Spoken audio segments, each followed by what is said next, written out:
ನಮಸ್ಕಾರ, ಅಮೋಘ ವಾರ್ತೆಗಳಿಗೆ ಸ್ವಾಗತ. ನಾನು ಶಿಲ್ಪಾ. ಈಗ ಹೆಡ್ಲೈನ್ಸ್.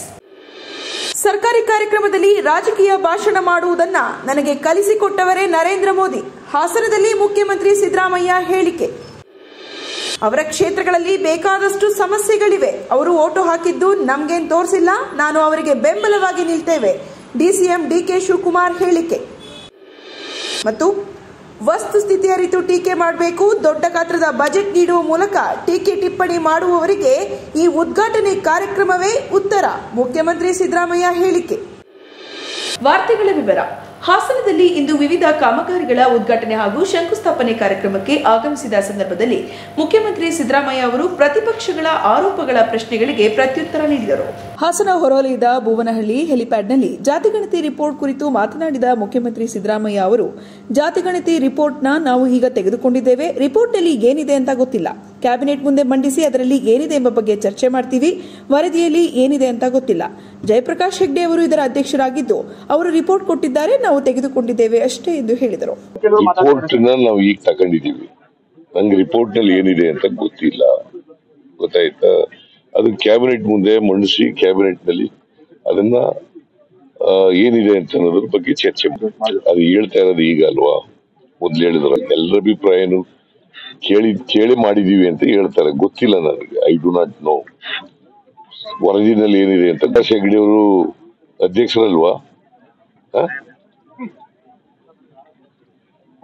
ಅದರಿಂದ ಅವ್ರು ಕೊಟ್ಟಿದ್ದಾರೆ. ಬಿಜೆಪಿ ಶಾಸಕರು ರಾಜ್ಯಪಾಲರನ್ನ ಭೇಟಿಯಾದ ವಿಚಾರದ ಕುರಿತು ಪ್ರತಿಕ್ರಿಯಿಸಿದ ಅವರು, ಬಿಜೆಪಿಯವರು ರಾಜಕೀಯ ಮಾಡ್ತಿದ್ದಾರೆ. ಬಿಜೆಪಿಯಿಂದ ಒಬ್ಬರು ಕಾಂಗ್ರೆಸ್ಗೆ ಓಟು ಹಾಕಿದ್ರು, ಇನ್ನೊಬ್ಬರು ಗೈರು ಆಗಿದ್ರು. ಅದನ್ನ ಮುಚ್ಚು ಹಾಕಲು ಇದನ್ನ ಮಾಡ್ತಿದ್ದಾರೆ ಅಷ್ಟೇ. ಅವರಿಗೆ ಎಲ್ಲ ಎಂಎಲ್ಎಗಳನ್ನ ಒಗ್ಗಟ್ಟಾಗಿ ಇಟ್ಟುಕೊಳ್ಳಲು ಆಗಲಿಲ್ಲ, ಅದಕ್ಕೆ ಇದನ್ನ ಮಾಡ್ತಾ ಇದ್ದಾರೆ. ಅವರ ಅನೈತಿಕ ಮೈತ್ರಿಯನ್ನ ಜನ ಒಪ್ಪಲ್ಲ. ಇದುವರೆಗೂ ಜೆಡಿಎಸ್ನವರು ಯಾವುದೇ ಕಾರಣಕ್ಕೂ ಕೋಮುವಾದಿಗಳ ಜೊತೆ ಹೋಗಲ್ಲ ಅಂತ ಹೇಳುತ್ತಿದ್ದರು. ಈಗ ಯಾಕೆ ಹೋದರು ಎಂದು ಕೇಳಿದರು. ರಿಪೋರ್ಟ್ ನಾವು ಈಗ ತಗೊಂಡಿದ್ದೀವಿ. ನಂಗೆ ರಿಪೋರ್ಟ್ ನಲ್ಲಿ ಏನಿದೆ ಅಂತ ಗೊತ್ತಿಲ್ಲ, ಗೊತ್ತಾಯ್ತಾ? ಅದು ಕ್ಯಾಬಿನೆಟ್ ಮುಂದೆ ಮಂಡಿಸಿ ಕ್ಯಾಬಿನೆಟ್ ನಲ್ಲಿ ಅದನ್ನ ಏನಿದೆ ಅಂತ ಅನ್ನೋದ್ರ ಬಗ್ಗೆ ಚರ್ಚೆ ಮಾಡಿ. ಸಿದ್ಧಗಂಗಾ ಶ್ರೀಗಳು ನಮ್ಮ ಅಭಿಪ್ರಾಯನ ಕೇಳಿಲ್ಲ, ನಮಗೇನು ವಿಧೇಯ ಗೊತ್ತಿಲ್ಲ, ನಮ್ಗೆ ಅದು ಅವೈಜ್ಞಾನಿಕ ವರದಿ ಅಂತೇಳಿ ಅವರು ಅದು ಹೇಳ್ತಾ ಇರೋದು ಈಗ ಅಲ್ವಾ? ಮೊದ್ಲು ಹೇಳಿದ್ರ ನಮ್ಗೆ ಕೇಳಿಲ್ಲ, ನಮ್ಮ ಅಭಿಪ್ರಾಯ ಕೇಳಿ. ಆಯ್ತಪ್ಪ, ಎಲ್ಲರ ಅಭಿಪ್ರಾಯನು ಕೇಳಿ ಮಾಡಿದೀವಿ ಅಂತ ಹೇಳ್ತಾರೆ. ಗೊತ್ತಿಲ್ಲ ನನಗೆ. ಐ ಡು ನಾಟ್ ನೋ ವರದಿನಲ್ಲಿ ಏನಿದೆ ಅಂತ ಗೊತ್ತಿಲ್ಲ. 9 ವರ್ಷದ ಹಿಂದೆ ಆಗಿರ್ತಕ್ಕಂತ ಇದನ್ನ ಇವಾಗ ಸ್ವೀಕಾರ ಮಾಡಿದ್ರೆ ಅನ್ಸೈಂಟಿಫಿಕ್ ಅಂತೇಳಿ ನಿಮ್ಮ ಶಾಸಕರುಗಳು ಕೆಲವರು ಮಾತಾಡಿದ್ದಾರೆ. ನೀವು ಎಲ್ಲ ಕೇಳೋದು. ಜಯಪ್ರಕಾಶ್ ಹೆಗ್ಡೆ ಅವರು ಅಧ್ಯಕ್ಷರಲ್ವಾ? ಅದರಿಂದ ಅವ್ರು ಕೊಟ್ಟಿದ್ದಾರೆ, ತಗೊಂಡಿದ್ದೀವಿ ಅಷ್ಟೇ. ಮೊನ್ನೆ ಎಲ್ಲ ಅಪೋಸಿಷನ್ ಎಲ್ಲ ಬಾಯ್ಕಾಟ್ ಮಾಡಿ ರಾಜ್ಯಪಾಲರನ್ನು ಕೂಡ ಭೇಟಿ ಮಾಡಿದ್ದಾರೆ ಸರ್. ಏನಿದು ಯಾವ ತರ?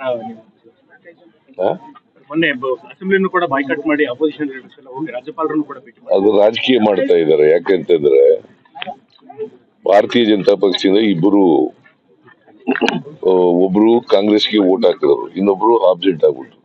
ಅದನ್ನ ಮುಚ್ಚಾಕ್ಲಿಕ್ಕೋಸ್ಕರವಾಗಿ ಇದನ್ನು ಮಾಡ್ತಾ ಇದ್ದಾರೆ ಅಷ್ಟೇ. ಯಾಕಂತಂದ್ರೆ ಅವ್ರಿಗೆ ಎಲ್ಲ MLAಗಳನ್ನು ಕೂಡ ಇಂಟ್ಯಾಕ್ಟ್ ಆಗಿ ಇಟ್ಕೊಳಕ್ ಆಗ್ಲಿಲ್ಲ. ಅದಕ್ಕೆ ಇದನ್ನು ಮಾಡ್ತಾ ಇದ್ದಾರೆ. ಆಮೇಲೆ ಜನ ಅವರ ಅಲಯನ್ಸ್ ಮಾಡ್ಕೊಂಡಿದಾರಲ್ಲ ಈಗ ಅನ್ಎಥಿಕಲ್ ಆಗಿ, ಅದನ್ನು ಒಪ್ಪಲ್ಲ. ಇಲ್ಲಿವರೆಗೆ ಏನ್ ಹೇಳ್ತಾ ಇದ್ರು JDSನವರು, ಯಾವ ಕಾರಣಕ್ಕೂ ಕೂಡ ಕೋಮುವಾದಿಗಳ ಜೊತೆ ಹೋಗಲ್ಲ ಅಂತಿದ್ರು ಅಲ್ವಾ? ಈಗ ಯಾಕೆ ಹೋಗಿದ್ರು?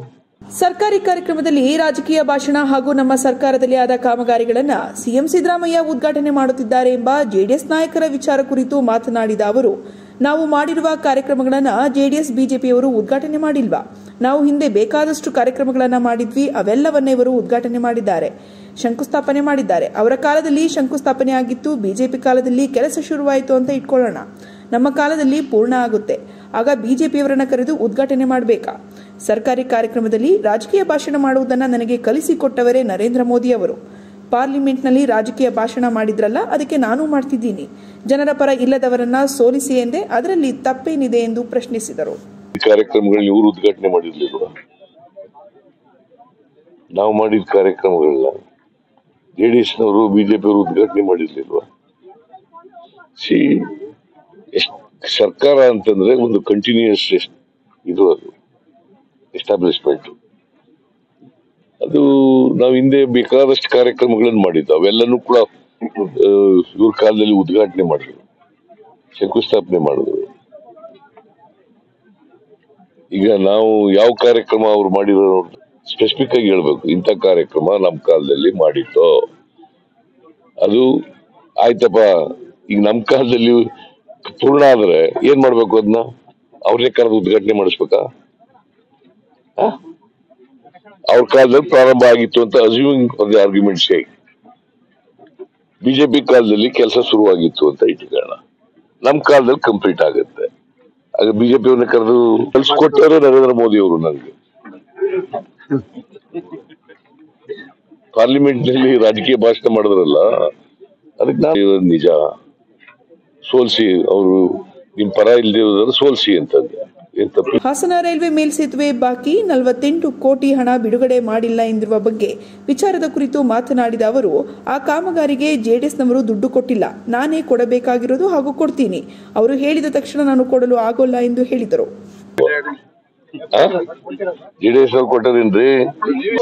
ಅವ್ರು ಹೇಳ್ಬಿಟ್ಟಿದ ತಕ್ಷಣ ಕೊಡಕ್ಕಾಗಲ್ಲ. ಕಾಂಗ್ರೆಸ್ ಅಭ್ಯರ್ಥಿಗೆ ಮತ ಹಾಕಿದ ಶಾಸಕರಾದ ಎಸ್ಟಿ ಸೋಮಶೇಖರ್ ಅವರಿಗೆ ಬೆಂಬಲವಾಗಿ ನಿಲ್ತೀವಿ ಎಂದು ಡಿಸಿಎಂ ಡಿಕೆ ಶಿವಕುಮಾರ್ ಹೇಳಿದರು. ಹಾಸನ ಹೊರವಲಯದ ಭುವನಹಳ್ಳಿ ಹೆಲಿಪ್ಯಾಡ್ನಲ್ಲಿ ಮಾತನಾಡಿದ ಅವರು, ಶಾಸಕರುಗಳಾದ ಎಸ್ಟಿ ಸೋಮಶೇಖರ್ ಕಾಂಗ್ರೆಸ್ ಅಭ್ಯರ್ಥಿಗೆ ಮತ ಹಾಕಿದ್ದು ಹಾಗೂ ಶಿವರಾಂ ಹೆಬ್ಬಾರ್ ಗೈರು ವಿಚಾರದ ಕುರಿತು ಅವರು ಓಟು ಹಾಕಿರುವುದು ನನಗೆ ಗೊತ್ತಿಲ್ಲ. ಅವರಿಗೆ ಜನತಾದಳ ಬಿಜೆಪಿ ಮೈತ್ರಿಗೆ ಸಮ್ಮತಿ ಇಲ್ಲ. ಹಿಂದೆ ಕಾಂಗ್ರೆಸ್ನಲ್ಲಿ ಇದ್ದರೂ ಕಾಂಗ್ರೆಸ್ ಪರ ಇರುವವರು ಅವರು. ಅವರ ಕ್ಷೇತ್ರಗಳಲ್ಲಿ ಬೇಕಾದಷ್ಟು ಸಮಸ್ಯೆಗಳಿವೆ. ಅವರು ಓಟು ಹಾಕಿದ್ದು ನಮಗೇನು ತೋರಿಸಿಲ್ಲ. ಆದರೆ ನಾವು ಅವರಿಗೆ ಯಾವ ತರ ಬೆಂಬಲ ಕೊಡಬೇಕು ಕೊಡುತ್ತೇವೆ, ಅವರಿಗೆ ಬೆಂಬಲವಾಗಿ ನಿಲ್ತೀವಿ ಎಂದರು. ಓಟ್ ಹಾಕಿರೋದು ನನಗೆ ಗೊತ್ತಿಲ್ಲ. ಅವ್ರಿಗೆ ಜನತಾದಳ ಬಿಜೆಪಿ ಮೈತ್ರಿ ಸಮ್ಮತಿ ಇಲ್ಲ. ಹಿಂದೆ ಕಾಂಗ್ರೆಸ್ ಅಲ್ಲಿ ಇದ್ರು, ಕಾಂಗ್ರೆಸ್ ಪರ ಇರೋರವರು, ಸೆಕ್ಯುಲರ್ ಔಟ್ಲುಕ್ಕು ಎಲ್ಲ ಏನೋ ಲೆಕ್ಕಾಚಾರ ಇದೆ. ಅವ್ರ ಕ್ಷೇತ್ರಗಳಲ್ಲೆಲ್ಲ ಬೇಕಾದಷ್ಟು ಇಶ್ಯೂಸ್ ಇದೆ. ಅವ್ರು ಓಟ್ ಹಾಕಿದ್ದು ನನಗೇನು ತೋರಿಸಿಲ್ಲ.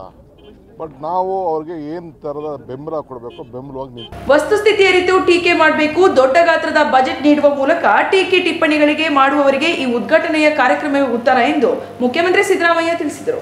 ನಗರದ ಡೈರಿ ವೃತ್ತ ರಿಂಗ್ ರಸ್ತೆ ಬಳಿ ಇರುವ ಸರ್ಕಾರಿ ಇಂಜಿನಿಯರಿಂಗ್ ಕಾಲೇಜು ಆವರಣದಲ್ಲಿ ಜಿಲ್ಲಾಡಳಿತ, ವೈದ್ಯಕೀಯ ಶಿಕ್ಷಣ ಇಲಾಖೆ ಇವರ ಸಂಯುಕ್ತಾಶ್ರಯದಲ್ಲಿ ಶ್ರೀ ಚಾಮರಾಜೇಂದ್ರ ಮಹಿಳಾ ಮತ್ತು ಮಕ್ಕಳ ಆಸ್ಪತ್ರೆ, ಹಿಮ್ಸ್ ಶುಶ್ರೂಷಾ ಅಧಿಕಾರಿಗಳ ವಸತಿ ಸಮುಚ್ಚಯ, ಹಿಮ್ಸ್ ಮೇಲ್ದರ್ಜೀಕೃತ ವಿಕಿರಣ ಚಿಕಿತ್ಸಾ ಘಟಕ ಸಾರ್ವಜನಿಕ ಸೇವೆಗೆ ಸಮರ್ಪಣಾ ಕಾರ್ಯಕ್ರಮವನ್ನು ಜ್ಯೋತಿ ಬೆಳಗಿ ಶಂಕುಸ್ಥಾಪನೆ ನೆರವೇರಿಸುವುದರ ಮೂಲಕ ಉದ್ಘಾಟಿಸಿ ಮಾತನಾಡಿದ ಅವರು, ಕಳೆದ ತಿಂಗಳು 2024-25ರ ಬಜೆಟ್ನಲ್ಲಿ 1,370 ಕೋಟಿ ದೊಡ್ಡ ಗಾತ್ರದ ಆಯವ್ಯಯ ಮಂಡಿಸಿದ್ದೇನೆ. ಬಸವರಾಜ ಬೊಮ್ಮಾಯಿ ಮಂಡಿಸಿದ ಬಜೆಟ್ 3,29,000 ಕೋಟಿ, ಸುಮಾರು 62,000 ಕೋಟಿ ಹೆಚ್ಚಾಗಿರುವ ಆಯವ್ಯಯ ಮಂಡಿಸಿದ್ದೇನೆ. 1,20,000 ಕೋಟಿ ಹಣ ಅಭಿವೃದ್ಧಿಗೆ ಮೀಸಲಿಟ್ಟಿದ್ದೇನೆ. 53,009 ಕೋಟಿ ಗ್ಯಾರಂಟಿ ಯೋಜನೆಗೆ ಮೀಸಲಿಟ್ಟಿದ್ದೇವೆ. 68,000 ಕೋಟಿ ರೂಪಾಯಿ ವಿವಿಧ ಅಭಿವೃದ್ಧಿಗೆ ಇಟ್ಟಿರುವ ಹಣ ಇಲ್ಲವಾದಲ್ಲಿ ಅಭಿವೃದ್ಧಿ ಮಾಡಲು ಸಾಧ್ಯವಿಲ್ಲ ಎಂದರು. ಅಭಿವೃದ್ಧಿ ಕಾರ್ಯಕ್ರಮಗಳಿಗೆ ಶಂಕುಸ್ಥಾಪನೆ, ಉದ್ಘಾಟನೆ ಮಾಡಿದ್ದೇವೆ. ನಾವುಗಳು ಸಂತೋಷದಿಂದ ನೆರವೇರಿಸಿದ್ದೇವೆ. ಇದು ಟೀಕೆ ಮಾಡುವವರಿಗೆ ಈ ಕಾರ್ಯಕ್ರಮ ಉತ್ತರ ಎಂದು ಭಾವಿಸುತ್ತೇನೆ. ಸತ್ಯಾಂಶ ಇಟ್ಟುಕೊಂಡು ಟೀಕೆ ಮಾಡುವುದು ಆರೋಗ್ಯಕರ. ವಸ್ತುಸ್ಥಿತಿಯ ಅರಿತು ಟೀಕೆ ಮಾಡಬೇಕೆಂದು ಹೇಳಿದರು.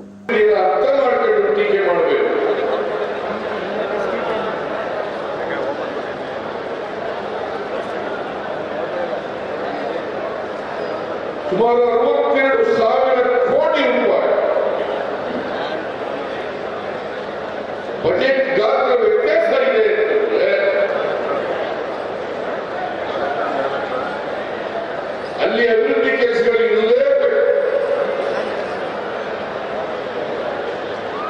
ನಾನು 24-25 1,20,000 ಕೋಟಿ, 1,20,000 ಕೋಟಿ ಅಭಿವೃದ್ಧಿಗೆ ಮೀಸಲಿಡತಕ್ಕಂಥ ಕೆಲಸವನ್ನು ಮಾಡಿದ್ದೇನೆ. ಈ 1,20,000 ಕೋಟಿನಲ್ಲಿ 52,009 ಕೋಟಿ ರೂಪಾಯಿ ಗ್ಯಾರಂಟಿ ಯೋಜನೆಗಳಿವೆ. 1,20,000 ಕೋಟಿಯಲ್ಲಿ 52,009 ಕೋಟಿ ಹೋದರೆ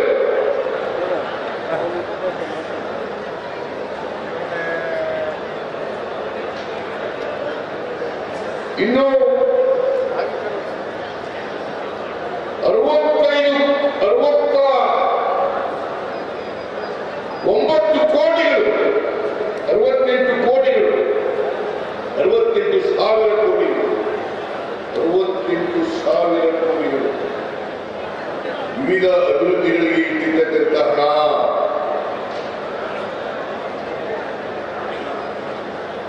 ಇಲ್ಲೇ ಹೋದ್ರೆ ಇವೆಲ್ಲ ಅಭಿವೃದ್ಧಿ ಮಾಡಲಿಕ್ಕೆ ರಾಜ್ಯದಲ್ಲಿ ಸಾಧ್ಯ ಆಗಲಿಕ್ಕಿಲ್ಲ.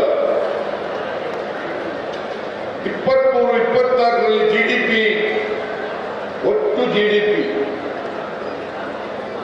25 ಲಕ್ಷ ಚಿಲ್ಲರೆ ಕೋಟಿ, 24-25ಕ್ಕೆ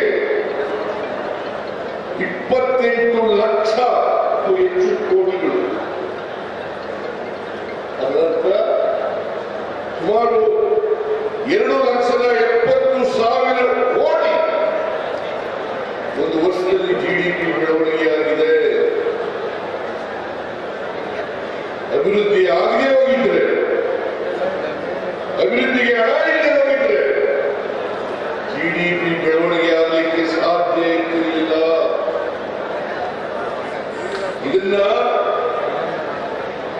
ಪ್ರತಿಯೊಬ್ಬರು ಕೂಡ ಆಲೋಚನೆಯನ್ನು ಮಾಡಬೇಕು ಅಂತಕ್ಕಂಥ ಮನವಿಯನ್ನು ಮಾಡಿ. ಜಿಎಸ್ಟಿ ತೆರಿಗೆ ಕರ್ನಾಟಕದಿಂದ ಕೊಡುತ್ತೇವೆ. ಇಡೀ ರಾಷ್ಟ್ರದಲ್ಲಿ ತೆರಿಗೆ ಕೊಡುವುದರಲ್ಲಿ ಕರ್ನಾಟಕ ನಂಬರ್ 1. ನಾವು 18% ಕೊಡುತ್ತಿದ್ದೇವೆ ಎಂದು ಹೇಳಿದರು. ಇವತ್ತು ಜಿಎಸ್ಟಿ ತೆರಿಗೆ ಕರ್ನಾಟಕದಿಂದ ಕೊಡ್ತೀವಿ. ಜಿಎಸ್ಟಿ ತೆರಿಗೆ ಇಡೀ ರಾಷ್ಟ್ರದಲ್ಲಿ ಜಿಎಸ್ಟಿ ತೆರಿಗೆ ಕೊಡ್ತಾ ಇರ್ತಕ್ಕಂಥದ್ದು Karnataka number 1. Karnataka number 1. 18% GST. Gujarat ಬಹಳ ಅಭಿವೃದ್ಧಿಯಾಗಿದೆ ಅಂತ ಹೇಳ್ತದಲ್ಲ, ಅಲ್ಲಿ 7ರಿಂದ 8%. ಮಹಾರಾಷ್ಟ್ರ 14%. ಭಾರತದ ಸರಾಸರಿ 14%. ಕರ್ನಾಟಕ 18%. ಉಪಮುಖ್ಯಮಂತ್ರಿ ಡಿಕೆ ಶಿವಕುಮಾರ್ ಮಾತನಾಡಿ, ಈ ಸಭೆ ಪರಿಸ್ಥಿತಿ ನೋಡಿದರೆ ಎಲ್ಲ ಹುಳಿಗಿಂತ ನಿಂಬೆ ಹುಳಿ ಶ್ರೇಷ್ಠ ಎಂದು ಹೇಳಿದರು. ನಾನು ಈ ಸಭೆಗೆ ಬಂದಂತ ಒಂದು ಪರಿಸ್ಥಿತಿ ನೋಡಿದ್ರೆ ಸರ್ವಜ್ಞನ ಒಂದು ಮಾತು ನನಗೆ ನೆನಪುತ್ತದೆ.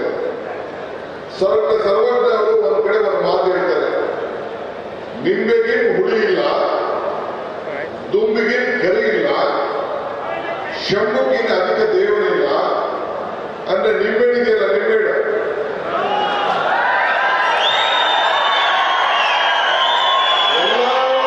ಎಲ್ಲ ಹುಳಿಗಳಿಗಿಂತ ಶ್ರೇಷ್ಠವಾದಂಥದ್ದು ನಿಂಬೆಹಣ್ಣಿರ್ತಕ್ಕಂಥ ಹುಳಿ. ಈ ಮಾವಿನ ಹುಳಿ, ಹುಣಸಿನ ಹುಳಿ, ಬೇರೆ ಎಲ್ಲ ದ್ರಾಕ್ಷಿ ಹುಳಿ ಎಲ್ಲಕ್ಕಿಂತ ನಿಂಬೆಹಣ್ಣಲ್ಲಿ ಹುಳಿ ಇರ್ತದೆ ಜಾಸ್ತಿ. ಈ ವರ್ಷ ಮಳೆ ಬರಲಿ, ನೀರು ತುಂಬಲಿ, ಮುಂದಿನ ವರ್ಷ ಎತ್ತಿನ ಹೊಳೆಗೆ ನೀರು ತುಂಬಿಸುವ ಕೆಲಸ ನಾವು ಮಾಡುತ್ತೇವೆ ಎಂದರು. ರೈತರು ಬೆಳೆ ಬೆಳೆಯಬೇಕು, ಅದಕ್ಕೆ ನಾವು ಬದ್ಧರಾಗಿದ್ದೇವೆ ಎಂದು ಹೇಳಿದರು. ಏನೇನು ತುಡುಪುಗಳಿದೆ ಎಲ್ಲ ಮುಗಿಸಿದ್ದೇವೆ. ಇನ್ನೊಂಚೂರು ಫಾರೆಸ್ಟ್ ಡಿಪಾರ್ಟ್ಮೆಂಟ್ ಇದೆ. ಎತ್ತಿನ ಹೊಳೆಯನ್ನ ಮುಂದುವರ್ಷ ನೀರನ್ನ ಈಚೆ ತರಂತ ಕೆಲಸ ಈ ಕಾಂಗ್ರೆಸ್ ಸರ್ಕಾರ, ಸಿದ್ದರಾಮಯ್ಯ ಸರ್ಕಾರ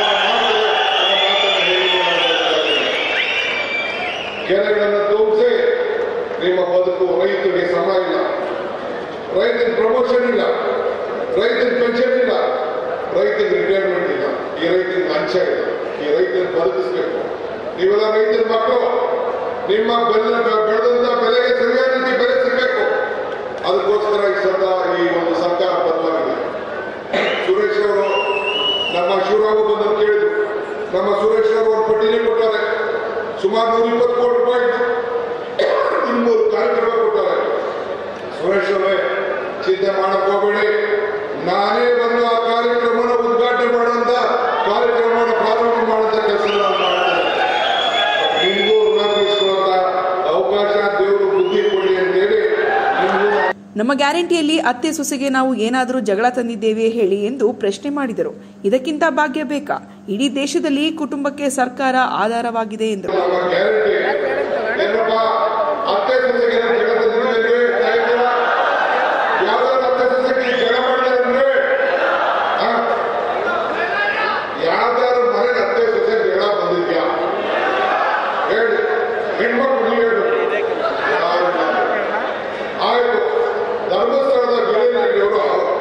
ಮುಖ್ಯಮಂತ್ರಿಗಳು ಫೋನ್ ಮಾಡಿದ್ರು, ನಾವು ಏನ್ ನೀವು ಶಕ್ತಿ ಯೋಜನೆ ಮಾಡಿದ್ರೆ ಏನ್ ಜನ ಬಂದು ಏನ್ ಬರ್ತಾವ್ರೆ ಊಟನು ಹಾಕ್ಬೇಕಾದ್ರೆ ಬಂದವರು, ಅದ್ರ ಜೊತೆಗೆ ಉಂಡಿನೂ ತುಂಬ್ತಾ ಇದೆ.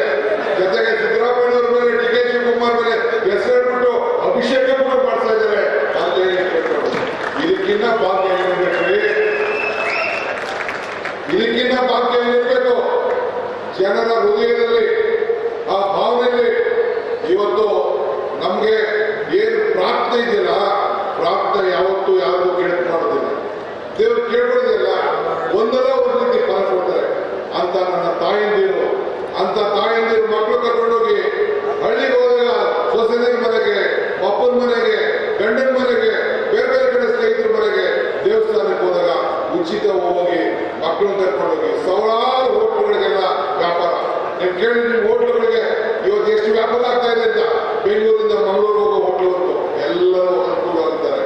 ಹಣ ನೀವು ಶಕ್ತಿ ಯೋಜನೆ ತಂದ್ಮೇಲೆ ನಮ್ಮೆಲ್ಲ ಆರ್ಥಿಕವಾದಂತಹ ಚಲಾವಣೆ ಅನುಕೂಲ ಆಗ್ತಾ ಇದೆ ಅಂತ ಹೇಳಿ ಎಲ್ಲರೂ ಕೂಡ. ಕಾರ್ಯಕ್ರಮದಲ್ಲಿ ಕೃಷಿ ಸಚಿವ ಎನ್ ಚಲುವರಾಯಸ್ವಾಮಿ, ನಗರಾಭಿವೃದ್ಧಿ ಸಚಿವ ಬೈರತಿ ಸುರೇಶ್, ಕರ್ನಾಟಕ ಗೃಹ ಮಂಡಳಿ ಅಧ್ಯಕ್ಷ ಕೆಎಂ ಶಿವಲಿಂಗೇಗೌಡ, ಜಿಲ್ಲಾಧಿಕಾರಿ ಸಿ ಸತ್ಯಭಾಮ, ಅಪರ ಜಿಲ್ಲಾಧಿಕಾರಿ ಶಾಂತಲಾ, ಜಿಲ್ಲಾ ಪಂಚಾಯತ್ ಮುಖ್ಯ ಕಾರ್ಯನಿರ್ವಹಣಾಧಿಕಾರಿ ಬಿಆರ್ ಪೂರ್ಣಿಮಾ, ತಹಸೀಲ್ದಾರ್ ಶ್ವೇತಾ, ಎಸ್ಪಿ ಮೊಹಮ್ಮದ್ ಸುಜಿತಾ, ಶಾಸಕರಾದ C N Balakrishna, H K Suresh, cement Manju ಉಪಸ್ಥಿತರಿದ್ದರು. ಈಗ ಜಾಹೀರಾತು. ಹೊಳೆಯುವ ನಗು ಮುಖಗಳ ಮಧ್ಯೆ ಕಣ್ಗಳು ಸದಾ ವಿಶೇಷವಾದ್ದನ್ನೂ ಹುಡುಕುತ್ತವೆ. ಅವರ ಒಂದು ಮುಗುಳ್ನಗೆ ಸಂಜೆಯನ್ನು ಅವಿಸ್ಮರಣೀಯವಾಗಿಸುತ್ತವೆ. ಬಾಲ್ಯದ ಬಾಂಧವ್ಯ ಅದು ಬಲು ಸುಂದರ. ನೆನಪಿನ ಆ ಕ್ಷಣ ನನಗೆ ನೆನಪಿತ್ತು, ನೀ ಮರೆತಿದ್ದೆ. ನೆನಪಿನಂಗಳದಲ್ಲಿ ಸದಾ ಕನವರಿಕೆ. ಬಾಲ್ಯದ ನನಸಾಗದ ಕನಸುಗಳು. ನೀನು ಸ್ಕೂಲ್ ಬಿಟ್ಟು ಹೋಗಿದ್ದೆ, ನನ್ನಿಂದ ಥ್ಯಾಂಕ್ ಯು ಹೇಳೋಕ್ಕೂ ಆಗಿಲ್ಲ. ಈವಾಗ ಅದನ್ನು ನನಸಾಗಿ. ಇದು ತುಂಬಾ ಸುಂದರವಾಗಿದೆಯಲ್ಲ, ಆದ್ರೆ ನಮ್ಮ ಗೆಳೆತನಕ್ಕಿಂತ ಹೆಚ್ಚಿಲ್ಲ. ಜಾಯ್ ಆಲುಕಾಸ್, ಸಂಬಂಧಗಳು ಹೆಚ್ಚು ಅಮೂಲ್ಯವಿದ್ದವರಿಗೆ. Joy Alukkas, world's favourite ಜ್ಯೂಲರ್.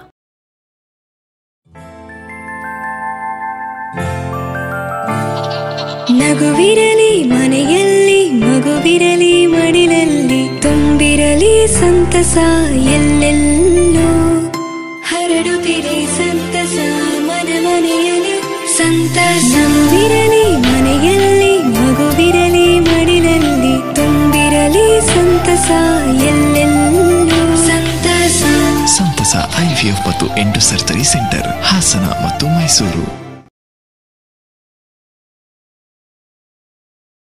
Bima jewellers marvellous March ಕೊಡುಗೆಗಳು ಮಾರ್ಚ್ 1ರಿಂದ 31ರವರೆಗೆ. ಈಗ ಪಡೆಯಿರಿ ಚಿನ್ನ ಮತ್ತು ಬೆಳ್ಳಿಯ ಆಭರಣಗಳ ಮೇಕಿಂಗ್ ಶುಲ್ಕದ ಮೇಲೆ 70% ವರೆಗಿನ ರಿಯಾಯಿತಿ ಮತ್ತು ಪ್ರತಿ ಕ್ಯಾರೆಟ್ ವಜ್ರದ ಖರೀದಿಯ ಮೇಲೆ ₹7,000 ಇನ್ಸ್ಟೆಂಟ್ ಕ್ಯಾಶ್ ಬ್ಯಾಕ್ ಜೊತೆಗೆ 3 ಲಕ್ಷದವರೆಗಿನ ಉಚಿತ ಗಿಫ್ಟ್ ಕಾರ್ಡ್ ಪಡೆಯಿರಿ. ಇನ್ನೂ ಹೆಚ್ಚು, ಪ್ರತಿ ಗ್ರಾಂ ಹಳೆಯ ಚಿನ್ನದ ವಿನಿಮಯದ ಮೇಲೆ ಹೆಚ್ಚುವರಿ ₹100 ಪಡೆಯಿರಿ. ಭೀಮಾ ಜುವೆಲರ್ಸ್ನ ಎಲ್ಲಾ ಮಳಿಗೆಗಳಲ್ಲಿ ಲಭ್ಯ. ಷರತ್ತುಗಳು ಅನ್ವಯ.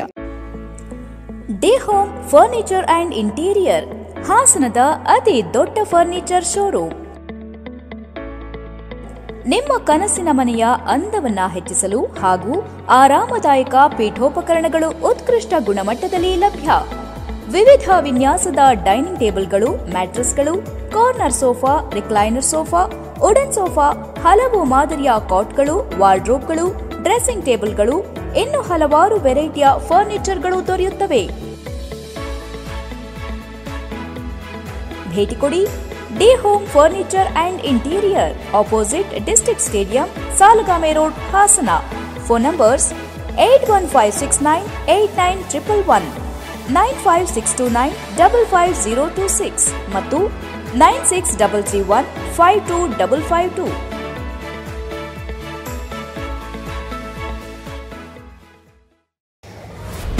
Kalyan Jewellers 250 showroom celebration. Enjoy 0% making charges on all products. Hurry! Visit Kalyan Jewellers today. Conditions apply. ನೀವು ನಿಮ್ಮ ಚಿನ್ನವನ್ನು ಪ್ರಸ್ತುತ ದರದಲ್ಲಿ ಮಾರಾಟ ಮಾಡಬೇಕೇ? ನೀವು ನಿಮ್ಮ ಗಿರವಿ ಇಟ್ಟಿರುವ ಚಿನ್ನವನ್ನು ಬಿಡಿಸಲು ಹಣ ಬೇಕೇ? ಹಿಂದೆ ಕರೆ ಮಾಡಿ ಸ್ಕಂದ ಗೋಲ್ಡ್ ಕಂಪನಿ 7996089960. ನೀವು ಗಿರವಿ ಇಟ್ಟಿರುವ ಚಿನ್ನಾಭರಣಗಳನ್ನು ಬಿಡಿಸಿ ಇಂದಿನ ಮಾರುಕಟ್ಟೆ ಬೆಲೆಗೆ ಕೊಂಡುಕೊಳ್ಳುತ್ತಾರೆ ಹಾಗೂ ನಿಮ್ಮಲ್ಲಿರುವ ಹಳೆಯ ಚಿನ್ನವನ್ನು ಪ್ರಸ್ತುತ ಆನ್ಲೈನ್ ದರದಲ್ಲಿ ಕೊಂಡುಕೊಳ್ಳುತ್ತಾರೆ. ಸ್ಕಂದ ಗೋಲ್ಡ್ ಕಂಪನಿ ಕರ್ನಾಟಕದಾದ್ಯಂತ ನಮ್ಮ ಶಾಖೆಗಳು ತೆರೆದಿರುತ್ತದೆ. ಹಿಂದೆ ಕರೆ ಮಾಡಿ 7996089960. ಮತ್ತೊಮ್ಮೆ ಅಮೋಘ ವಾರ್ತೆಗಳಿಗೆ ಸ್ವಾಗತ. ಹಾಸನ ಜಿಲ್ಲೆಯಲ್ಲಿ ಮುಂದುವರೆದ ಕಾಡಾನೆಗಳ ಹಾವಳಿ. ಬೆಳ್ಳಂಬೆಳಗ್ಗೆ ಬೇಲೂರು ತಾಲೂಕಿನಲ್ಲಿ 20ಕ್ಕೂ ಹೆಚ್ಚು ಕಾಡಾನೆಗಳು ರಸ್ತೆ ದಾಟಿದ ಘಟನೆ ನಡೆದಿದೆ. ಬೇಲೂರು ತಾಲೂಕಿನ ಚೀಕನಹಳ್ಳಿ ಕೈಮರ ರಸ್ತೆ ದಾಟಿದ ಗಜಪಡೆ ಕಾಡಾನೆಗಳ ಹಿಂಡು ಕಂಡು ವಾಹನ ನಿಲ್ಲಿಸಿಕೊಂಡು ನಿಂತ ಸವಾರರು ಅರಣ್ಯ ಇಲಾಖೆ ಸಿಬ್ಬಂದಿ ಪಟಾಕಿ ಸಿಡಿಸಿ ಕಾಡಾನೆಗಳನ್ನು ನಿಯಂತ್ರಿಸಿದರು. ನಂತರದಲ್ಲಿ ಕಾಫಿ ತೋಟದೊಳಗೆ ಹೋದ ಕಾಡಾನೆಗಳ ಹಿಂಡು. ಕಾಡಾನೆಗಳ ಭಯದಿಂದ ಕಾಫಿ ತೋಟದ ಕೆಲಸಕ್ಕೆ ಬರಲು ಕಾರ್ಮಿಕರು ಹಿಂದೇಟು ಹಾಕುತ್ತಿದ್ದಾರೆ. ಕಾಫಿ ಬೀಜ ಕೊಯ್ಲು ಸಮಯದಲ್ಲಿ ಕಾಡಾನೆಗಳ ಕಾಟ ಶುರುವಾಗಿದೆ. ದ್ವಿತೀಯ ಪಿಯುಸಿ ವಾರ್ಷಿಕ ಪರೀಕ್ಷೆಯು ಮಾರ್ಚ್ 1ರಿಂದ ಪ್ರಾರಂಭವಾಗಿದ್ದು ಪರೀಕ್ಷಾ ಸ್ಥಳಕ್ಕೆ ಬರಲು ವಿದ್ಯಾರ್ಥಿಗಳು ಪರದಾಡಿದರು. ಮೊದಲ ದಿವಸದಂದು ಕನ್ನಡ ಪ್ರಶ್ನೆ ಪತ್ರಿಕೆಗೆ ವಿದ್ಯಾರ್ಥಿಗಳು ಉತ್ತರ ಬರೆದರು. ಜಿಲ್ಲೆಯಲ್ಲಿ 14,768 ಹೊಸ ವಿದ್ಯಾರ್ಥಿಗಳು, 771 ಪುನರಾವರ್ತಿತ ವಿದ್ಯಾರ್ಥಿಗಳು ಹಾಗೂ 421 ಖಾಸಗಿ ಅಭ್ಯರ್ಥಿಗಳು ಸೇರಿದಂತೆ ಒಟ್ಟು 15,960 ಅಭ್ಯರ್ಥಿಗಳು ಪರೀಕ್ಷೆ ಬರೆಯಲಿದ್ದಾರೆ. ಒಟ್ಟು ಬಾಲಕರು 6,349 ಹಾಗೂ ಬಾಲಕಿಯರು 8,419 ವಿದ್ಯಾರ್ಥಿನಿಯರು ಪರೀಕ್ಷೆ ಬರೆಯಲಿದ್ದಾರೆ. ಕಲಾ ವಿಭಾಗದಲ್ಲಿ 3,168, ವಾಣಿಜ್ಯ ವಿಭಾಗದಲ್ಲಿ 4,945, ವಿಜ್ಞಾನ ವಿಭಾಗದಲ್ಲಿ 6,655 ವಿದ್ಯಾರ್ಥಿಗಳು ಪರೀಕ್ಷೆ ಬರೆಯಲಿದ್ದಾರೆ. ಹಾಸನದಲ್ಲಿ 11, ಆಲೂರಿನಲ್ಲಿ 1, ಅರಸೀಕೆರೆ 7, ಅರ್ಕಲ್ಗೂಡು 3, ಬೇಲೂರು 2, ಚನ್ನಪಟ್ಟಣ 4, ಹೊಳೆನರಸೀಪುರ 3, ಸಕಲೇಶಪುರ 1 ಪರೀಕ್ಷಾ ಕೇಂದ್ರ ಸೇರಿದಂತೆ ಜಿಲ್ಲೆಯಲ್ಲಿ ಒಟ್ಟು 32 ಪರೀಕ್ಷಾ ಕೇಂದ್ರಗಳಲ್ಲಿ ಪರೀಕ್ಷೆ ನಡೆಯಿತು. ಮುಖ್ಯಮಂತ್ರಿಗಳು ಹಾಸನಕ್ಕೆ ಬಂದಿದ್ದರಿಂದ ಕಾರ್ಯಕ್ರಮಕ್ಕೆ ಜನರನ್ನ ಕರೆತರಲು ಒಟ್ಟು 770 ಸಾರಿಗೆ ಬಸ್ಗಳನ್ನು ನಿಯೋಜಿಸಲಾಗಿತ್ತು.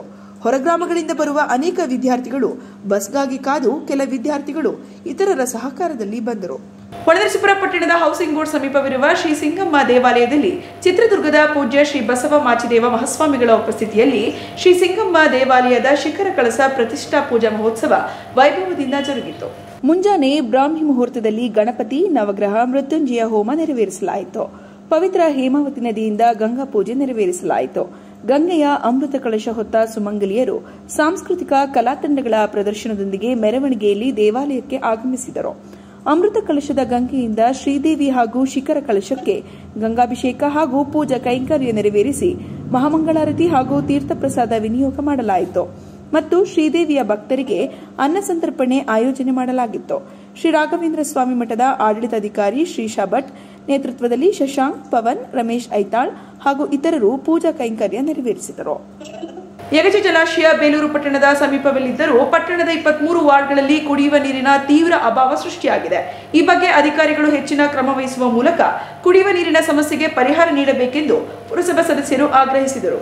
ಪುರಸಭಾ ವೇಲಾಪುರಿ ಸಭಾಂಗಣದಲ್ಲಿ ಪ್ರಭಾರಿ ಅಧ್ಯಕ್ಷೆ ದಿವ್ಯ ಗಿರೀಶ್ ಅಧ್ಯಕ್ಷತೆಯಲ್ಲಿ ನಡೆದ ವಿಶೇಷ ಸಭೆಯಲ್ಲಿ ಮಾತನಾಡಿದ ಸದಸ್ಯರು, ವಿದ್ಯುತ್ ತೊಂದರೆ ಮತ್ತು ಮೋಟಾರ್ ಅಸಮರ್ಪಕದಿಂದ ಪಟ್ಟಣದ ಬಹುತೇಕ ವಾರ್ಡ್ಗಳಲ್ಲಿ ಕುಡಿಯುವ ನೀರಿನ ಅಭಾವ ಸೃಷ್ಟಿಯಾಗಿದೆ. ಕುಡಿಯುವ ನೀರಿಗೆ ಸಂಬಂಧ ₹40 ಲಕ್ಷದ ಕಾಮಗಾರಿಗೆ ಅನುಮೋದನೆ ನಡೆಯುತ್ತಿದೆ. ಈ ಬಗ್ಗೆ ಅಧಿಕಾರಿಗಳು ಹೆಚ್ಚುವರಿಯಾಗಿ ಟ್ಯಾಂಕ್ ವ್ಯವಸ್ಥೆಗೆ ಮುಂದಾಗಬೇಕಿದೆ. ಅಲ್ಲದೆ 14 ಲಕ್ಷ ರೂಪಾಯಿಗಳ ಯುಜಿಡಿ ಕಾಮಗಾರಿ ಮಾರ್ಚ್ 1ರಂದು ಹಾಸನದಲ್ಲಿ ಮುಖ್ಯಮಂತ್ರಿಗಳು ಉದ್ಘಾಟನೆ ನಡೆಸುತ್ತಿದ್ದಾರೆ. ಆದರೆ ಸದಸ್ಯರಿಗೆ ಯಾವುದೇ ಮಾಹಿತಿ ಇಲ್ಲ ಮತ್ತು ಸರ್ಕಾರ ಕೆಲ ಯೋಜನೆಗಳ ಬಗ್ಗೆ ಚುನಾಯಿತ ಜನಪ್ರತಿನಿಧಿಗಳ ಗಮನಕ್ಕೆ ತರದೆ ಅಧಿಕಾರಿಗಳು ಮುಂದಾಗಿರುವುದು ತೀವ್ರ ಖಂಡನೀಯವಾಗಿದೆ ಎಂದು ಅಧಿಕಾರಿಗಳನ್ನು ತರಾಟೆಗೆ ತೆಗೆದುಕೊಂಡರು. ಬೇಲೂರು ಪಟ್ಟಣ ಪ್ರವಾಸಿ ತಾಣದಲ್ಲಿ ಎಲ್ಲೆಂದರಲ್ಲಿ ಬೀದಿ ಬದಿಯ ಅಕ್ರಮ ಶೆಡ್ ಮತ್ತು ಟಾರ್ಪಲ್ ಹಾಕಿಕೊಂಡು ಅಸ್ವಚ್ಛತೆ ಕಾಣುತ್ತಿದೆ. ಬೇಸಿಗೆ ಸಂದರ್ಭದಲ್ಲಿ ಜನತೆ ಅನಾರೋಗ್ಯದಿಂದ ನರಳುತ್ತಿದ್ದಾರೆ. ಕೂಡಲೇ ಸ್ವಚ್ಛತೆಗೆ ಹೆಚ್ಚಿನ ಆದ್ಯತೆ ನೀಡುವಂತೆ ಮನವಿ ಮಾಡಿದರು. ಪಟ್ಟಣದ ಬಹುತೇಕ ವಾರ್ಡ್ಗಳಲ್ಲಿ ಬೀದಿ ನಾಯಿಗಳ ಕಾಟದಿಂದ ಸಣ್ಣ ಮಕ್ಕಳು, ಮಹಿಳೆಯರು ಮತ್ತು ವಯೋವೃದ್ಧರು ತಿರುಗಾಡುವುದೇ ಕಷ್ಟವಾಗಿದೆ. ಈ ಬಗ್ಗೆ ಪುರಸಭೆ ಜಾಣ ಮೌನ ಮುರಿದು ಕ್ರಮ ಕೈಗೊಳ್ಳಬೇಕಿದೆ ಎಂದು ತಿಳಿಸಿದರು. ಪ್ರಭಾರಿ ಅಧ್ಯಕ್ಷೆ ದಿವ್ಯಾ ಗಿರೀಶ್ ಉತ್ತರ ನೀಡುತ್ತಾ, ಕುಡಿಯುವ ನೀರಿನ ಸಮಸ್ಯೆಗಳನ್ನು ಶೀಘ್ರವೇ ಬಗೆಹರಿಸಲು ಅಧಿಕಾರಿಗಳಿಗೆ ಸೂಚನೆ ನೀಡಲಾಗಿದೆ. ಅಲ್ಲದೆ ಸ್ವಚ್ಛತೆ ಆದ್ಯತೆ ಮತ್ತು ಬೀದಿ ನಾಯಿಗಳ ಕಾಟಕ್ಕೂ ಕ್ರಮದ ಬಗ್ಗೆ ತಿಳಿಸಿದರು. ದೇವಾಲಯದ ಸುತ್ತಮುತ್ತ ರಥೋತ್ಸವ ಪ್ರಾರಂಭವಾಗುವ ಹಿನ್ನೆಲೆಯಲ್ಲಿ ಸಮರ್ಪಕವಾಗಿ ಅಧಿಕಾರಿಗಳಿಗೆ ಸೂಚನೆ ನೀಡಿದರು. ವಿಶೇಷ ಸಭೆಯಲ್ಲಿ ಮುಖ್ಯಾಧಿಕಾರಿ ಸುಜಯ್ ಕುಮಾರ್, ಸದಸ್ಯರಾದ ಜಮಾಲುದ್ದೀನ್, ಬಿಸಿ ಜಗದೀಶ್, ಶ್ರೀನಿವಾಸ್, ರತ್ನ ಸತ್ಯನಾರಾಯಣ್, ಸೌಮ್ಯ ಸುಬ್ರಹ್ಮಣ್ಯ ಮತ್ತು ಅಧಿಕಾರಿಗಳು ಹಾಜರಿದ್ದರು. ಹೊಳೆನರಸೀಪುರ ತಾಲೂಕಿನ ಹಳೆಕೋಟೆ ಗ್ರಾಮದ ಬೆಟ್ಟದ ಶ್ರೀ ರಂಗನಾಥ ಸ್ವಾಮಿಗೆ ಮಾಜಿ ಪ್ರಧಾನಮಂತ್ರಿ ಎಚ್.ಡಿ. ದೇವೇಗೌಡರ ಕುಟುಂಬದ ವತಿಯಿಂದ ಮಹಾಸಂಪ್ರೋಕ್ಷಣ ಸಹಸ್ರ ಕುಂಭಾಭಿಷೇಕವನ್ನು ಆಯೋಜಿಸಲಾಗಿದೆ ಎಂದು ಮುಜರಾಯಿ ಇಲಾಖೆಯ ಆಗಮಿಕರಾದ ಪಂಡಿತ್ ವಿಜಯ್ ಕುಮಾರ್ ತಿಳಿಸಿದರು. ನಂತರ ಮಾತನಾಡಿದ ಅವರು, ಶ್ರೀರಂಗನಾಥ ಸ್ವಾಮಿಯ ದೇವಾಲಯ ಜೀರ್ಣೋದ್ಧಾರಗೊಂಡು 15 ವರ್ಷ ಆಗಿದೆ. ಯಾವುದೇ ದೇವಾಲಯ ಉದ್ಘಾಟನೆಯಾದ ನಂತರ 12ನೇ ವರ್ಷಕ್ಕೆ ಕುಂಭಾಭಿಷೇಕ ನಡೆಯಬೇಕಿತ್ತು. ಭಾನುವಾರ ಸಹಸ್ರ ಕುಂಭಾಭಿಷೇಕ ನಡೆಯಲಿದ್ದು, ಶುಕ್ರವಾರ ಸಂಜೆಯಿಂದ ಪೂರ್ವ ಸಿದ್ಧತೆಗಳು ಪ್ರಾರಂಭವಾಗಿದೆ. ಭಾನುವಾರ ಸಂಪ್ರೋಕ್ಷಣ ಸಹಸ್ರ ಕುಂಭಾಭಿಷೇಕವನ್ನು ಗೌಡರ ಕುಟುಂಬದವರು ಶ್ರದ್ಧಾ ಭಕ್ತಿಯಿಂದ ನಡೆಸುತ್ತಿದ್ದಾರೆ. ಈ ಅಭಿಷೇಕಕ್ಕೆ ಸಪ್ತ ಪರ್ವತಗಳ ಮಣ್ಣು, ಸಪ್ತ ಸಮುದ್ರಗಳ ನೀರು, ಅಯೋಧ್ಯೆ, ತಿರುಪತಿ, ಗಂಗಾ, ಯಮುನಾ, ನರ್ಮದಾ, ಕಾಶಿ ಸೇರಿದಂತೆ ಹಲವು ನದಿಗಳ ನೀರು, 108 ಬಗೆಯ ಹೂವುಗಳು, ಹಲವಾರು ಬಗೆಯ ಚಕ್ಕಿಗಳು, ಹಲವಾರು ಬಗೆಯ ಹಣ್ಣುಗಳನ್ನು ಬಳಸಿ ಕಲಶವನ್ನು ಸಿದ್ಧಪಡಿಸಿದ್ದು, 60ಕ್ಕೂ ಹೆಚ್ಚು ಪಂಡಿತರು ಈ ಕುಂಭಾಭಿಷೇಕವನ್ನು ನಡೆಸಿಕೊಡಲಿದ್ದಾರೆ ಎಂದು ಹೇಳಿದರು. ಧಾರ್ಮಿಕ ದತ್ತಿ ಆಯುಕ್ತರ ಕಚೇರಿ, ಬೆಂಗಳೂರು.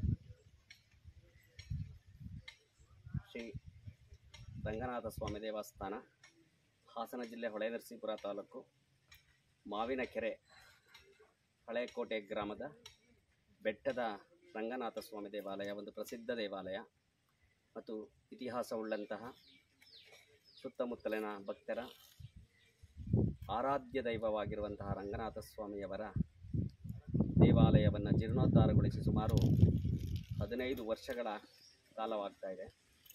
12 ವರ್ಷಕ್ಕೆ ಮಹಾಸಂಪ್ರೋಕ್ಷಣೆ ಕುಂಭಾಭಿಷೇಕ ಆಗಬೇಕಾಗಿತ್ತು. ಕೋವಿಡ್-19 ಕಾರಣದಿಂದಾಗಿ ಆ ವರ್ಷ 12 ವರ್ಷದ ಮಹಾ ಸಂಪ್ರೋಕ್ಷಣ ಕುಂಭಾಭಿಷೇಕವನ್ನು ನಡೆಸೋದಕ್ಕೆ ಆಗಲಿಲ್ಲ. ನಿಕಟಪೂರ್ವ ಸನ್ಮಾನ್ಯ ಮಾಜಿ ಪ್ರಧಾನಮಂತ್ರಿಗಳ ಆರಾಧ್ಯ ದೈವ, ಕುಟುಂಬ ದೈವತೂ ಆಗಿರುವಂತಹ ಶ್ರೀ ರಂಗನಾಥ ಸ್ವಾಮಿಯವರಿಗೆ 12ನೇ ವರ್ಷದ ಸಂಪ್ರೋಕ್ಷಣ ಕುಂಭಾಭಿಷೇಕ ನಿಂತಿದೆ ಎಂಬುದಾಗಿ ಅವರ ಮನಸ್ಸಿಗೆ ಬಂದಿದ್ದು, ಮಾನ್ಯ ನಿಕಟಪೂರ್ವ ಪ್ರಧಾನಮಂತ್ರಿಗಳಾದಂಥ ಎಚ್.ಡಿ. ದೇವೇಗೌಡರವರು ಈ ಒಂದು ಸಂಪ್ರೋಕ್ಷಣ ಕುಂಭಾಭಿಷೇಕಕ್ಕಾಗಿ ನಿಂತಿರೋದ್ರಿಂದ ಎಲ್ಲದರ ಪ್ರಾಯಶ್ಚಿತ್ತವಾಗಿ ಸಹಸ್ರ ಕಲಶಾಭಿಷೇಕ ಎಂಬ ಒಂದು ವಿಶೇಷವಾದ ಪೂಜೆ ಮತ್ತು ಹೋಮವನ್ನು ನಡೆಸಿ 1001 ಕಲಶಗಳಿಂದ ಭಗವಂತನಿಗೆ ಕುಂಭಾಭಿಷೇಕವನ್ನು ಮಾಡಿ ಆಗಿರುವಂತಹ ಎಲ್ಲ ಒಂದು ಶಾಸ್ತ್ರಕ್ಕೆ ವಿರುದ್ಧವಾಗಿದ್ದು ಯಾವುದಿದೆಯೋ ಅದೆಲ್ಲವೂ ಕೂಡ ಪ್ರಾಯಶ್ಚಿತ್ತದ ರೂಪದಲ್ಲಿ ನಡೆಯಬೇಕು ಎಂಬುದಾಗಿ ಅವರು ಆಲೋಚನೆಯನ್ನು ಮಾಡಿ ಈ ರೀತಿಯಾಗಿ ಮಾಡೋದರಿಂದ ಆಗಮಶಾಸ್ತ್ರಕ್ಕೆ ವಿರೋಧ ಆಗೋದಿಲ್ಲ ಎಂಬುದಾಗಿ ಅವರ ಗಮನಕ್ಕೆ ನಾವು ತಂದಾಗ ಮಾನ್ಯ ಮಾಜಿ ಪ್ರಧಾನಮಂತ್ರಿಗಳು ದೇವೇಗೌಡರವರು ಅವರ ಕುಟುಂಬದವರ ಎಲ್ಲರನ್ನ ಮತ್ತು ಅವರ ಸ್ನೇಹಿತರು ಎಲ್ಲರನ್ನ ಸೇರಿಸಿ ಈ ಒಂದು ಕಾರ್ಯಕ್ರಮವನ್ನು ಯಶಸ್ವಿಗೊಳಿಸಬೇಕು, ರಂಗನಾಥನಿಗೆ ನಿಂತಿರುವಂತಹ ಯಾವುದೇ ಒಂದು ಪೂಜೆ ಇದ್ದರೂ ಅದನ್ನು ನೆರವೇರಿಸಬೇಕು ಎಂಬುದಾಗಿ ಸಂಕಲ್ಪವನ್ನು ಮಾಡಿ ಈ ಒಂದು 1ನೇ ತಾರೀಕು, 2ನೇ ತಾರೀಕು ಮತ್ತು 3ನೇ ತಾರೀಕು ಮಾರ್ಚ್ 2024 ಈ 3 ದಿನಗಳ ಕಾಲ ಆಗಮ ಶಾಸ್ತ್ರ ರೀತಿ ನಡೆಸಬೇಕು ಎಂಬುದಾಗಿ ಅವರ ಸಂಕಲ್ಪ ಇತ್ತು. ಅದರಂತೆ ಶ್ರೀ ರಂಗನಾಥ ಸ್ವಾಮಿಯವರಿಗೆ ಸಮುದ್ರದ ತೀರ್ಥ ಮತ್ತು ನದಿಗಳ ತೀರ್ಥ, ಅಯೋಧ್ಯ, ಶ್ರೀರಂಗಂ, ತಿರುಪತಿ ಮುಂತಾದವುಗಳಿಂದ ದಿವ್ಯ ಕ್ಷೇತ್ರಗಳಿಂದ ತೀರ್ಥವನ್ನು ತರಿಸಿದ್ದೀವಿ ಮತ್ತು ಸಮುದ್ರದ ಮಣ್ಣುಗಳು, ಪರ್ವತಗಳ ಮಣ್ಣುಗಳನ್ನು ತರಿಸಿದ್ದೀವಿ. ಅನೇಕ ಪುಷ್ಪಗಳು ಸಿಗುವಂತಹ ಆಗಮಶಾಸ್ತ್ರದಲ್ಲಿ ಸುಮಾರು 108 ಥರ ಹೂವುಗಳನ್ನು ಹೇಳಿದ್ದಾರೆ. ಹಾಗೆ 7 ರೀತಿಯಾದಂತಹ 7 ಪರ್ವತಗಳ ಮಣ್ಣುಗಳನ್ನು ತರಿಸಿದ್ದಾರೆ. ಹೀಗೆ ಅನೇಕ ವಿಧವಾದ ಆಗಮಶಾಸ್ತ್ರದಲ್ಲಿ ಹೇಳಿರುವಂತೆ ಎಲ್ಲ ಪದಾರ್ಥಗಳನ್ನು ತಂದು ಶಾಸ್ತ್ರ ರೀತಿಯಾಗಿ ಸಹಸ್ರಗಳ ಅಭಿಷೇಕವನ್ನು ನಡೆಸಬೇಕು ಎಂಬುದಾಗಿ ಸಂಕಲ್ಪವನ್ನು ಮಾಡಿ ಈ ಒಂದು ಕಾರ್ಯಕ್ರಮವನ್ನು ಇವತ್ತು ಈ ದಿನ ಸಂಜೆಯಿಂದ ಪ್ರಾರಂಭವಾಗಿದೆ. ಕೊನೆಯಲ್ಲಿ ಮತ್ತೊಮ್ಮೆ ಹೆಡ್ಲೈನ್ಸ್. ಸರ್ಕಾರಿ ಕಾರ್ಯಕ್ರಮದಲ್ಲಿ ರಾಜಕೀಯ ಭಾಷಣ ಮಾಡುವುದನ್ನ ನನಗೆ ಕಲಿಸಿಕೊಟ್ಟವರೇ ನರೇಂದ್ರ ಮೋದಿ. ಹಾಸನದಲ್ಲಿ ಮುಖ್ಯಮಂತ್ರಿ ಸಿದ್ದರಾಮಯ್ಯ ಹೇಳಿಕೆ. ಅವರ ಕ್ಷೇತ್ರಗಳಲ್ಲಿ ಬೇಕಾದಷ್ಟು ಸಮಸ್ಯೆಗಳಿವೆ. ಅವರು ಓಟು ಹಾಕಿದ್ದು ನಮ್ಗೇನ್ ತೋರಿಸಿಲ್ಲ, ನಾನು ಅವರಿಗೆ ಬೆಂಬಲವಾಗಿ ನಿಲ್ತೇವೆ. ಡಿಸಿಎಂ ಡಿಕೆ ಶಿವಕುಮಾರ್ ಹೇಳಿಕೆ. ಮತ್ತು ವಸ್ತುಸ್ಥಿತಿ ಅರಿತು ಟೀಕೆ ಮಾಡಬೇಕು. ದೊಡ್ಡ ಗಾತ್ರದ ಬಜೆಟ್ ನೀಡುವ ಮೂಲಕ ಟೀಕೆ ಟಿಪ್ಪಣಿ ಮಾಡುವವರಿಗೆ ಈ ಉದ್ಘಾಟನೆ ಕಾರ್ಯಕ್ರಮವೇ ಉತ್ತರ. ಮುಖ್ಯಮಂತ್ರಿ ಸಿದ್ದರಾಮಯ್ಯ ಹೇಳಿಕೆ. ಮುಂದಿನ ವಾರ್ತಾ ಸಂಚಿಕೆಯೊಂದಿಗೆ ಮತ್ತೆ ಭೇಟಿಯಾಗೋಣ. ವಂದನೆಗಳು.